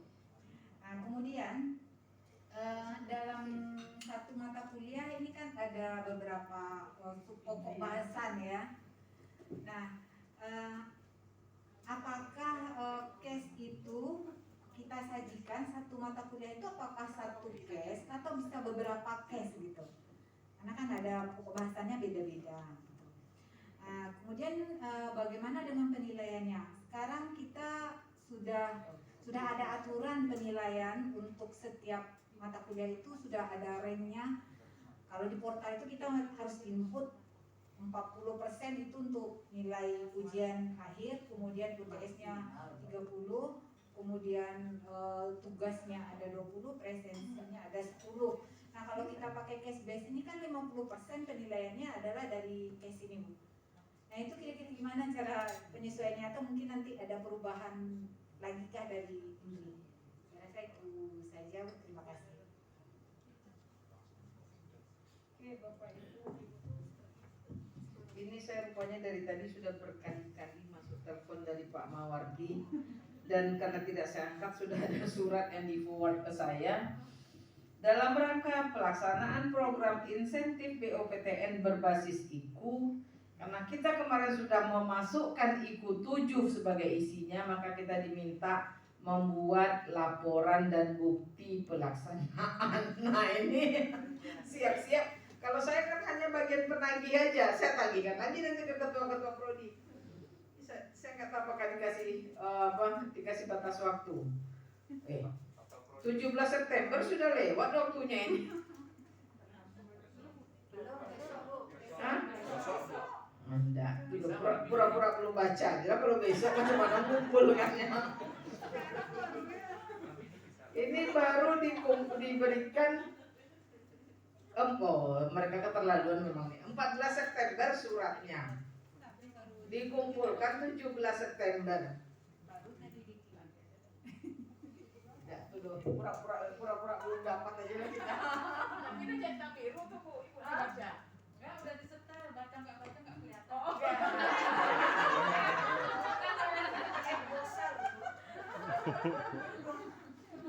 Ini dari Pak Mawardi, suratnya dari Dikti.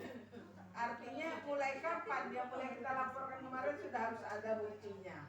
Saya nggak tahu bagaimana Menteri akan mengerjakannya. Saya sudah jawab ke Pak Mawardi, Pak, saya lagi acara nanti saya telepon dia Baik Bu. Oke, artinya ini memang sudah harus kita kerjakan. Jadi ini aja buktinya, baru masuk surat dari Dikti kita harus melaporkan seperti apa kegiatan itu dilakukan. Nah, kita bisa buktikan sih dengan beberapa RPS yang sudah kita kumpulkan. Apakah satu semester itu satu case aja? Mestinya nggak cukup Bu, karena kan 50% minimal penilaian dari situ. Nggak mungkin kita 50% hanya untuk satu case saja. Kalau pada mata kuliah saya yang saya lakukan sekarang, 30% itu dari partisipasi aktif. Dan kami di FKIP memang sudah terbiasa juga menilai berdasarkan proses seperti itu. Ketika dia bertanya, dia mau berdiskusi, itu partisipasi aktif. 30 saya buat dari situ. 20 dari project atau dari kasus tadi. Nah, artinya kalau saya membuat minimal 2 aja udah saya berani klaim gitu. Saya berikan nilai 10 per kasus, 2 kasus dengan 30 partisipasi, syarat IKU tadi terpenuhi. Itu kalau kita bicara IKU. Tapi ketika kita bicara mata kuliah kita, tentu kita menyesuaikan kira-kira pantasnya atau kebutuhan kita dalam mata kuliah ini seperti apa. Kan nggak mungkin pula setiap hari kerjaan kita menyelesaikan kasus. Ya being realistik juga lah. Sehari-hari kan juga nggak tiap hari kok kita dapat kasus gitu. Mungkin dalam sebulan itu adalah 2-3 kali per kasus yang kira-kira perbandingannya seperti itu. Jadi kebutuhan mata kuliah kita Bu. Nah untuk yang di input di SIA 40% itu maksimal, bukan minimal itu. Bisa kok, saya selamanya tidak pernah membuat UAS saya sampai 40%. Ya, jadi itu kan bisa kita rubah itu persentasenya. Iya. Saya selalu merubah, tidak pernah saya membuat UAS saya 40%. Itu persentase bisa kita rubah. Kan bisa kita save setelah itu. Yang penting totalnya 100.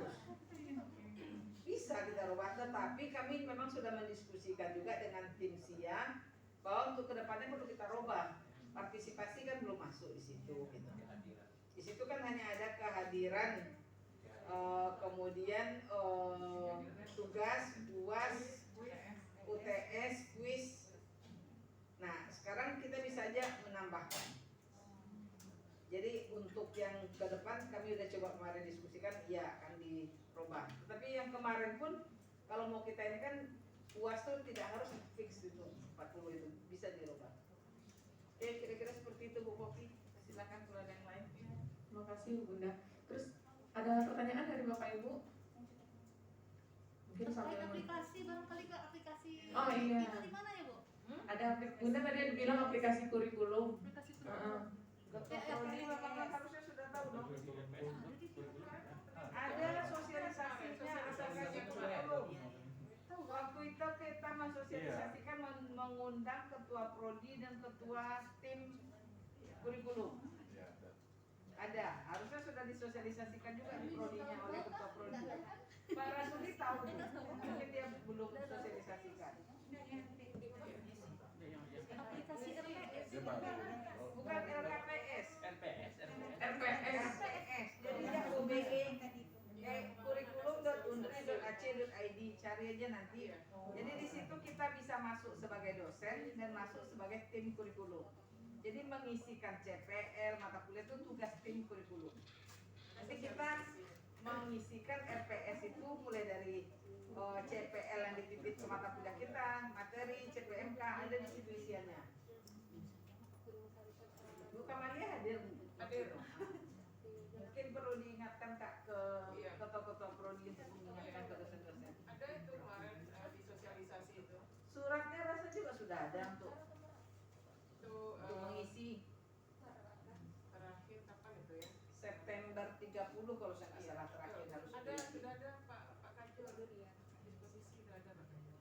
biasanya kan yang diundang tuh Kajur tak termasuk diundang. Nah itulah harusnya diundang Pak. Besok saya ingatkan, terlupa karena berbasisnya prodi aja nggak teringat kalau ada Kajur. Jadi kemarin kami datang juga masalah ini kan ke Prof Jul dari 2 hari yang lalu, makanya ada undangan juga itu hari Jumat. Itu kan karena kita datang ke sana. Ya Jumat mana?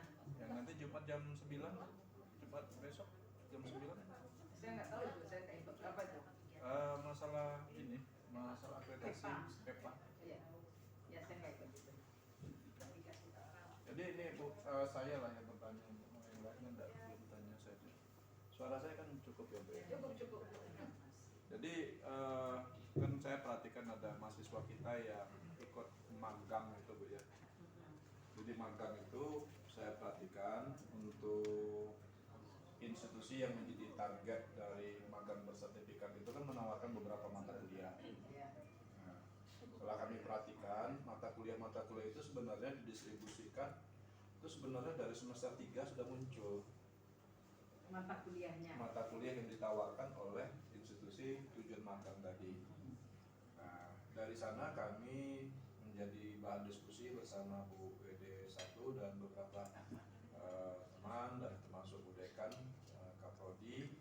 Sebenarnya jangan-jangan MBKM ini sudah harus diintroduksi di semester 1 tetapi di-apply di semester 3, jangan-jangan seperti itu pemikiran kami.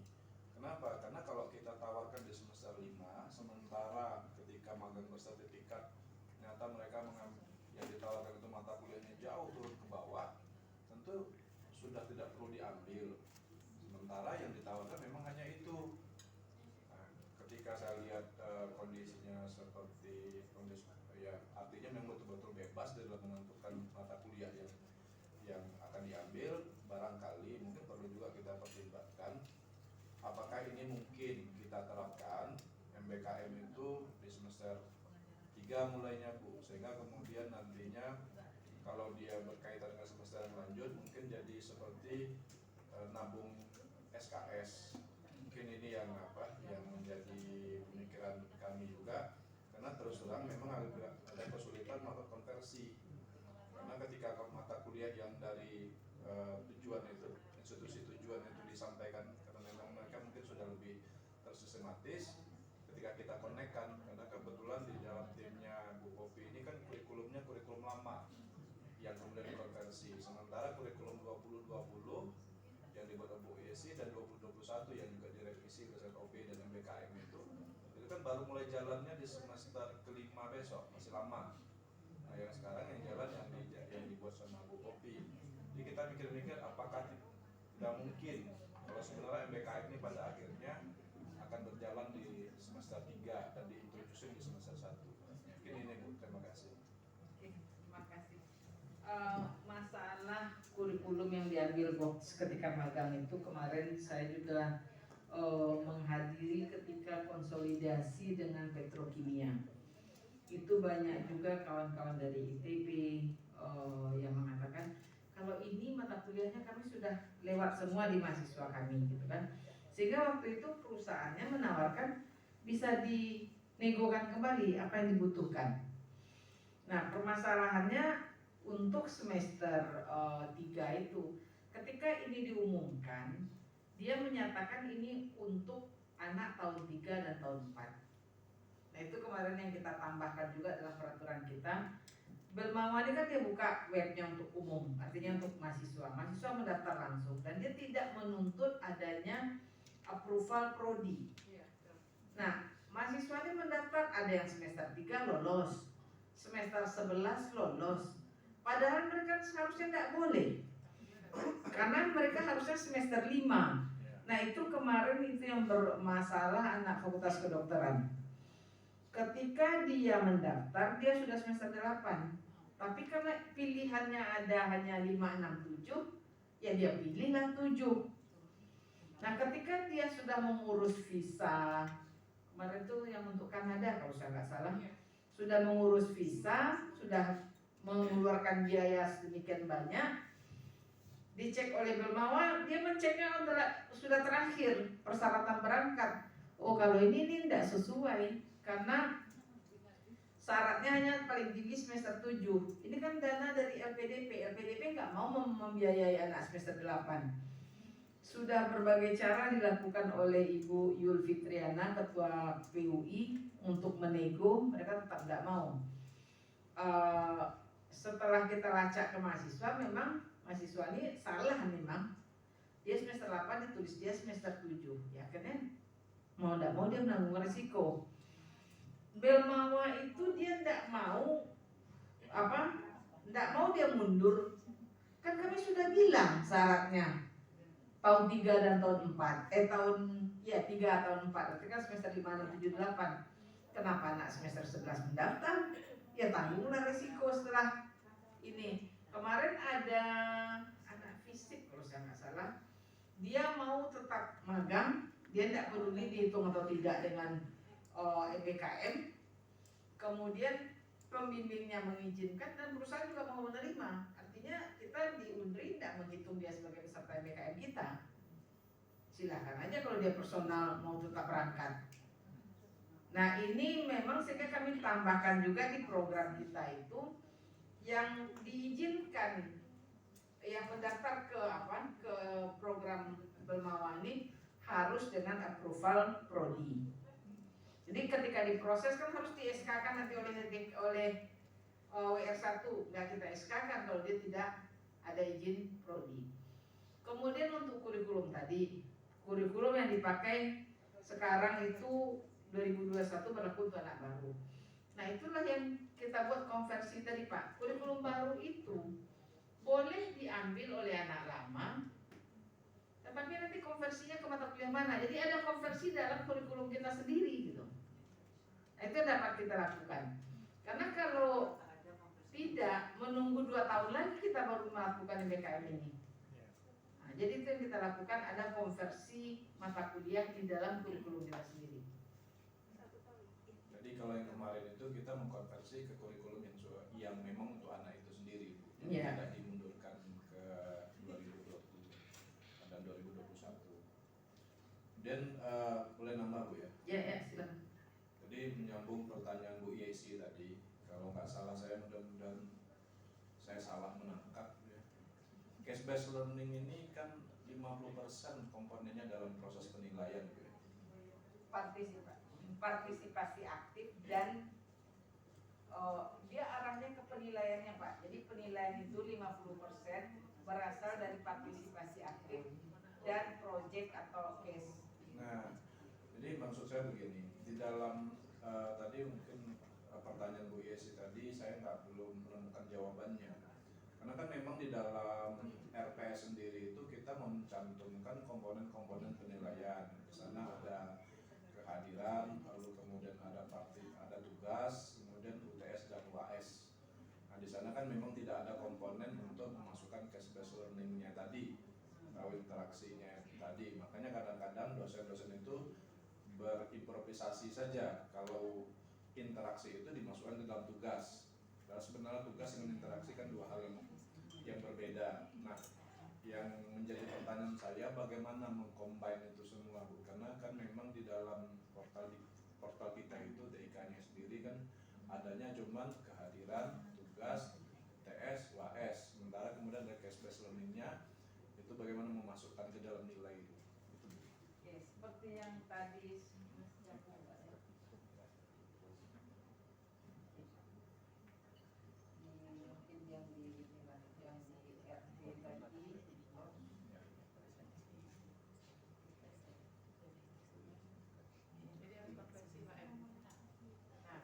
di sini Pak, saya kan hanya menyebutkan yang saya ambil yang case tadi.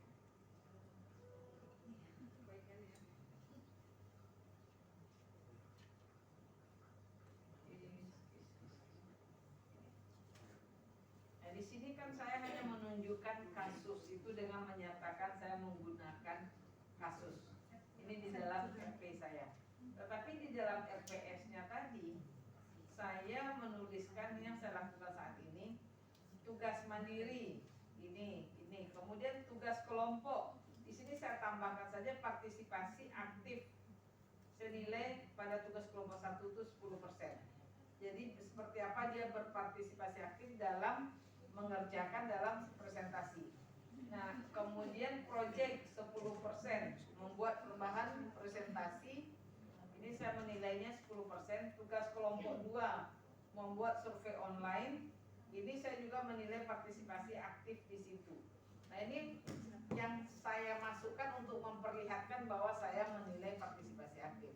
Nah, sebetulnya dalam proses penilaian nanti kan kita di bahan presentasi ini, Bapak Ibu silahkan dicek. Saya memang tidak mendiskusikan tadi. Ada di sini asesmen Bapak Ibu. Bagaimana melakukan asesmen? Ada rubrik-rubrik yang bisa kita buat untuk melakukan mengakses partisipasi mereka tadi. Jadi di sini contoh penugasan yang dilakukan, ini jenis rubrik, ini misalnya rubrik dia contoh rubrik analitik di sini. Kemampuan dia mengidentifikasi seperti ini nilainya, ini nilainya. Jadi ada beberapa cara yang kita lakukan, kita susun untuk memberikan nilai terhadap partisipasi. Misalnya ini dia, deskripsi capaiannya dia dikatakan sangat baik. Ini secara keseluruhan jika proyek dibuat dengan standar profesional yang tinggi secara teknis, ini nilai akhir secara keseluruhan di proyek. Jadi di sini saya berikan beberapa contoh portofolio untuk penilaian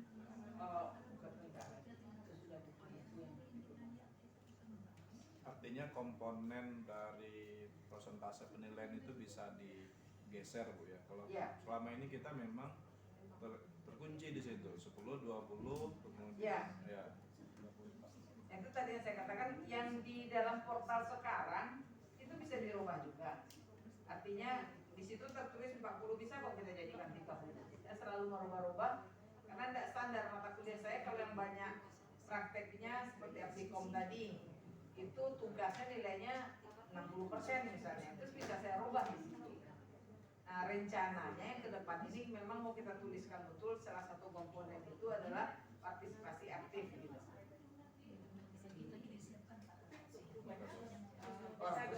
Maksudnya dosen secara pribadi bisa mengubah sendiri atau melalui prodi gitu, keputusan? Enggak, itu kan isiannya di menu yang ada di waktu kita menteri nilai. Kita lapor ke operatornya itu Enggak, bukan.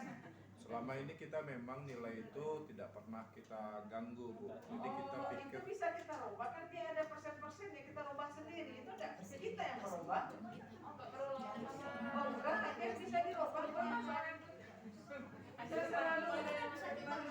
Saya selalu merubah persentase nilai itu beda-beda. Kan kita bisa rubah. Yang penting dia kan misalnya saya nggak pakai quiznya nggak saya kasih persentasenya. Tapi saya nggak rubah, harus sesuai yang ada di sini ya. Ya harus sesuai yang ada, tapi angka-angkanya bisa kita. Yang penting bagi mereka nilainya 100 di bawah.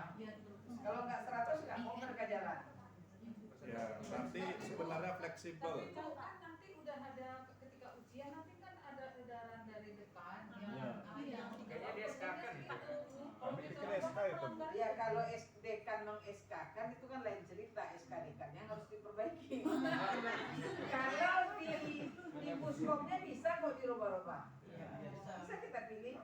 Kami menilai selama ini itu keputusan rektor. Keputusan rektor yang kemudian dijadikan keputusan dekan. Surat edaran rektor tentang Ya. penilaian. Setiap ujian dia Yang ada maksimal, kemarin kan itu juga diapakah sama Pak Imran.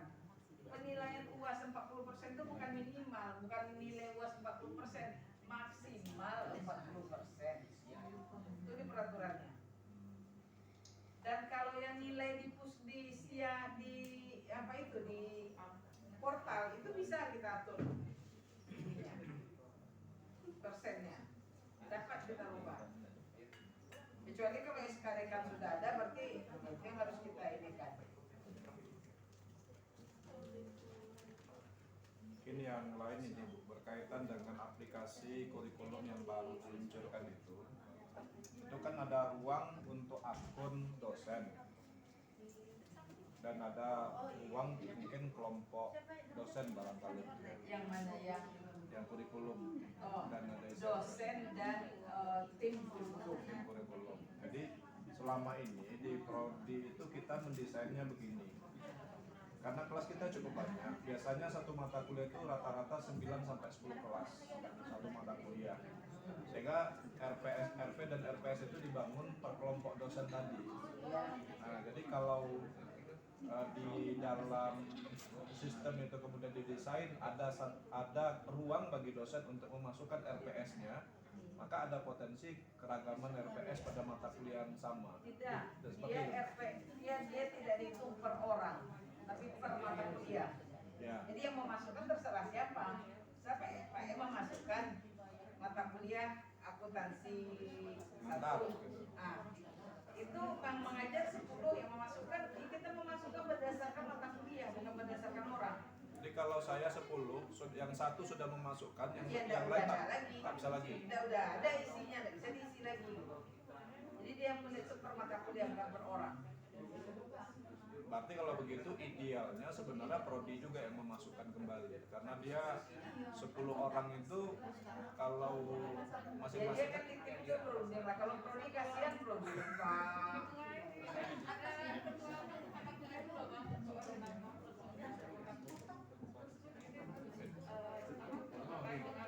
Implementasi MBKM seperti dirangkum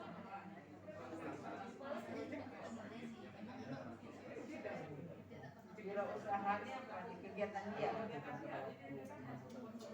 Iya, prodi.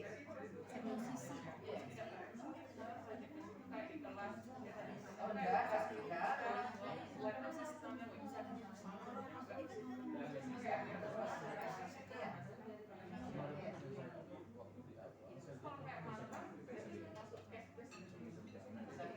Makanya di situ akan terlihat, kan? Maka di tagihan kopi itu kan ada membuat video pelaksanaan itu. Nah, video kan nanti tempat dia magang kuliah apa itu menyelesaikan sebuah permasalahan, dia membuat proyek. Itu yang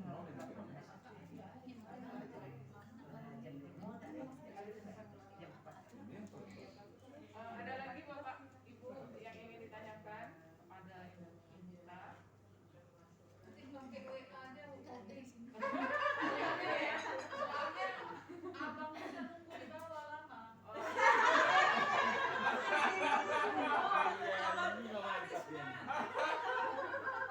Kata Pak Luhut jumpa Pak Arisman di bawah. berangkatnya masing-masing kok. masing-masing ya. Dia dari pagi di sini tadi. Ya rupanya ada kegiatan di sebelah kan tadi selesai sholat, kita selesai sholat, Pak mau jemput ya, tapi masih lama. Enggak, saya ada kegiatan. Dia ada Saya acara dari pagi gitu, produksi masih di pikir sebelah. jemput, Kebetulan aja. Jadi tidak alasan tuh Bu Bince. Bagaimana Bapak Ibu? Kalau gitu saya ikut nanya. Silakan Pak. Case dan problem itu sebenarnya kan sama prinsipnya. Case dengan problem. Terus yang jadi pertanyaan saya itu ketika mahasiswa sama sekali belum pernah membahas itu, lalu kita kasih case lah katakan, misalnya masuk pengantar akuntansi 1 anak IPA, IPA, ilmu pengetahuan, anak fisik lah ya. Itu langsung kita kasih dia case gitu. Kira-kira catat dulu. Atau kita kasih materi dulu, baru kita kasih case ya. Sehingga pemberian case-nya itu setelah selesai materi, tidak kita langsung kasih case. Case itu diberikan untuk mata kuliah yang mungkin yang lebih tinggi ya. Jadi kita langsung kasih dia case atau problem. Dari situ baru dia mengidentifikasi. Gimana menurut pendapat Ibu? Oke, Pak. Untuk kita perguruan tinggi akademik ini kan dituntut hanya 35%. Artinya di situ juga terselip pesan bahwa memang tidak semua mata kuliah kan kita lakukan ini. Nah, tetapi yang Bapak tawarkan tadi juga nggak bisa. Kasih materi dulu baru kasih kasus tuh cara kuno itu Pak. Nah, yang diminta sekarang tuh memang nggak seperti itu, kasih kasus dulu. Tetapi dengan memberi kasus tuh kita sudah merancang dalam menyelesaikan ini. Nanti dia akan belajar jenis-jenis data, cara mengumpulkan data. kita sudah punya rancangan materi. Pak, kalau ini caranya berarti macam-macam dong Pak, data yang kita kumpulkan. Ini wawancara data kualitatif tidak. Nah dia kan di situ kan belajar, kalau dia wawancara tuh nanti judulnya kualitatif. Kalau dia mengumpulkan data ini, berarti tidak ada data kuantitatif. Dia tidak kita ajarkan itu, tapi dari proses dia bekerja itu, dia akan belajar. Dia juga bisa kita tugaskan membaca dalam hal ini. Jadi kita ini tersedia untuk lawan diskusi dia gitu. Jadi memang tidak semua mata kuliah juga Pak, tapi teknisnya jangan kasih materi terus kasih kasus. Nah itu tidak seperti itu targetnya.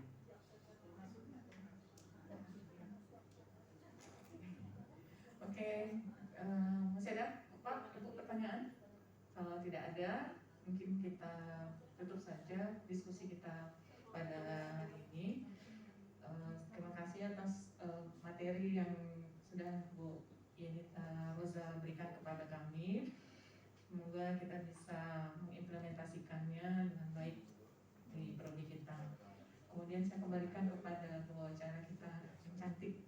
Karena tadi saya udah dipuji cantik. Lunas ya Mel?